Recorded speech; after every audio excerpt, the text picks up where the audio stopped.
20 सालों में मैंने ये देखा है कि अगर इंसान ज़िंदा है, खा पा रहा है, सांस ले पा रहा है, तो इंसान ठीक हो ही जाता है।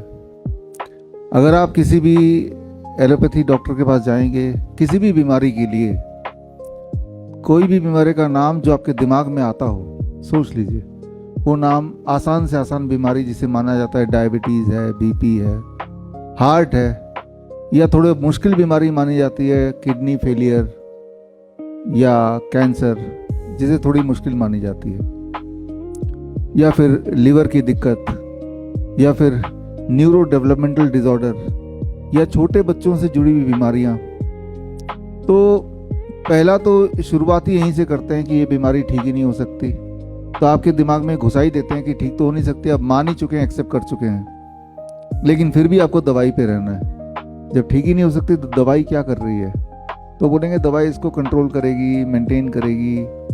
तो क्या वाकई में वो मेंटेन कर रही है या कंट्रोल कर रही है? किसी भी तरह से कंट्रोल का मतलब है कि बीमारी आगे ना बढ़े, उतनी रहे, तो उसे हम कंट्रोल बोल सकते हैं। जितना दर्द है उतना ही दर्द रहे, जितनी सूजन है उतनी ही रहे, जितनी दिक्कत है उतनी ही रहे, उससे आगे ना बढ़े, तो उसे कंट्रोल बोल सकते हैं हम। लेकिन क्या ऐसा होता है? ट्रुथ ये है कि ऐसा होता ही नहीं है। वो दवाइयाँ आपको नई बीमारियां देती है, और जो बीमारी के लिए आप गए थे वो भी बढ़ती रहती है, और बड़ी तेज़ी से बढ़ती रहती है। ये सारे मेरे अनुभव नहीं है, सिर्फ ये सारे ऑलरेडी डॉक्यूमेंटेड रिसर्च पेपर है पूरे दुनिया में।